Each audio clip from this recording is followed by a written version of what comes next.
చేసిన వాసవి మాత జీవిత చరిత్ర చేయాలని ఎప్పటి నుంచి కోరిక ఉంది. ఈ చిన్ని ప్రయత్నంలో మా వైష్ణవి డాన్స్ టీచర్ బాగా తోడ్పడింది. తన మ్యారేజ్ వెళ్ళిపోయినందుకు కూడా 2 days వచ్చి నేర్పించింది. తనకు చాలా థ్యాంక్ యూ సో మచ్. ఏదైనా మిస్టేక్ అయితే మమ్మల్ని క్షమించాలని కోరుకుంటున్నాను.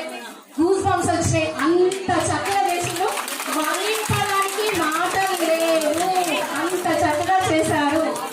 కళ్ళలో నీళ్ళు వస్తున్నాయి, అంత చక్కగా చేశారు. కాబట్టి వర్ణించడానికి కూడా మాటలు లేవు. ఇంతకన్నా ఎక్కువ చెప్పలేదు నేను. కళ్ళలో నుంచి నీళ్లు వచ్చాయి, నేను కళ్ళు తుడుచుకోవడం కూడా జరిగింది. మనం అందరం ఈరోజు వైశ్యులమని గర్వంగా చెప్పుకొని తల ఎత్తి వాసవి మాత కృపా కటాక్షాలతో ఈ విధంగా ప్రపంచంలోనే ప్రఖ్యాతిగాంచినటువంటి వైశ్యులు వాసవి మాత నీతి నిజాయితీ సంస్కారాలు ఎలా ఉంటది అని కళ్ళకు కట్టినట్టు చూపించి ఈరోజు మన